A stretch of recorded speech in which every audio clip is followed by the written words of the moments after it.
Now to the war in Sudan. The conflict there has generated a refugee crisis that threatens the entire region. Egyptian authorities say 40,000 Sudanese have crossed the border into Egypt in the past 2 weeks, but making it to safety is not the end of a journey for those fleeing the war. They have to find ways to survive in a country battling a severe economic crisis itself. DW spoke with one young woman who made it from Khartoum to Cairo. Buses and trucks arrive at the Egyptian-Sudanese border, full of people fleeing the violence in Sudan. Some will have to wait in the hot sun for days before they're allowed to enter Egypt. But not everyone is here legally. 15-year-old Mariam was smuggled through the Egyptian border with her mother and sisters. Their journey lasted 10 days, and they had to leave her 2 brothers and her father behind in Khartoum. There was a lot of shooting. Our next-door neighbors were hit with bombs. A lot of people were injured. We fled with our neighbors and many other people. We saw a car and heard someone calling, smuggling, smuggling. We got in the car and we paid them. Mariam and her family remained homeless in Cairo for a few days until they were found by Amal Rahal. She runs an NGO that assists homeless displaced people with housing, medical treatment, and psychological support. We're trying to help people that do not have relatives or acquaintances here. Their conditions are difficult. They've been through war. The families we've taken to get registered at UNHCR were given appointments in 6 months. That's a long time. In that time, the displaced person could be taken advantage of. There are many dangers, like organ trafficking and child labor. According to Egyptian authorities, more than 40,000 Sudanese have crossed into Egypt over the past 2 weeks. But their journey doesn't end when they arrive.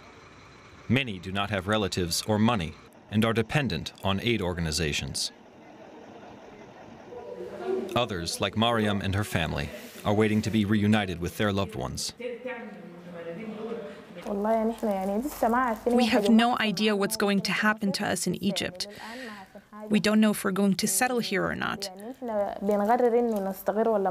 We have to wait for the whole family to be here. I'm worried they won't come, and I won't be able to work here.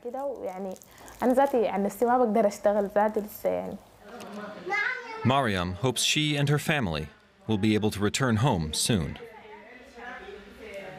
Let's bring in Katharina von Schröder here. She's a senior communications and media manager with Save the Children at the aid organization. She was living in Sudan when fighting broke out last month. She managed to make it out of the country and is currently based in Nairobi. Thanks for being with us. Now, the fighting has entered its 3rd week. How is the humanitarian situation in Sudan today? The humanitarian situation in Sudan is extremely critical.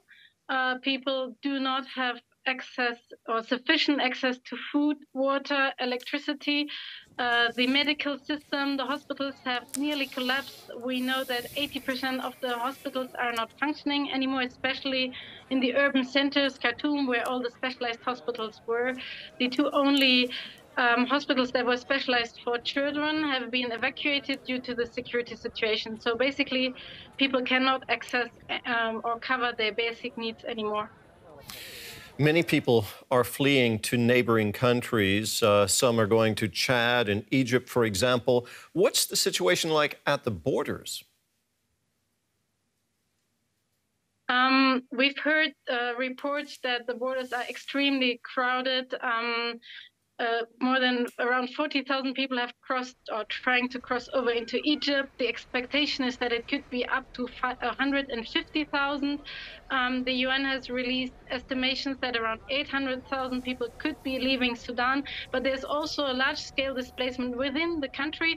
Around 330,000 people have already been displaced and have moved to safer locations within the country. So there's a huge humanitarian need at the moment for these displaced populations. aid workers have been killed in Sudan. You've left the country yourself. Are you able to do any field operations, provide any assistance inside of Sudan? Yes, I've personally left because I was living there with my 8-year-old son.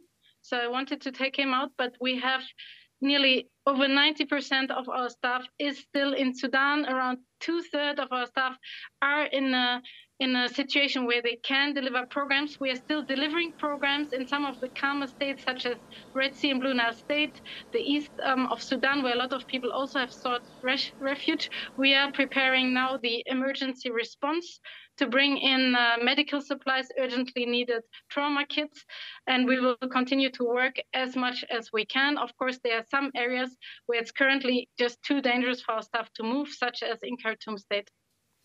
What would you like to see the international community do to improve the humanitarian situation in Sudan? Yeah, there's several urgent topics to be addressed. One is humanitarian access, so that humanitarian actors not only save the children, but also all other organizations can bring in urgently needed supplies and deliver them to people in need.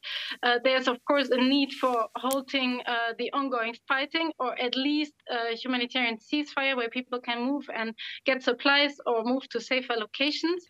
There's a need to protect children, so that there has to be strong advocacy and influence on the protagonists to protect civilian infrastructure such as schools and hospitals, among many other topics, as supporting the people in need right there now. Katharina, thank you very much for taking time to talk with us. That was Katharina von Schröder from Save the Children.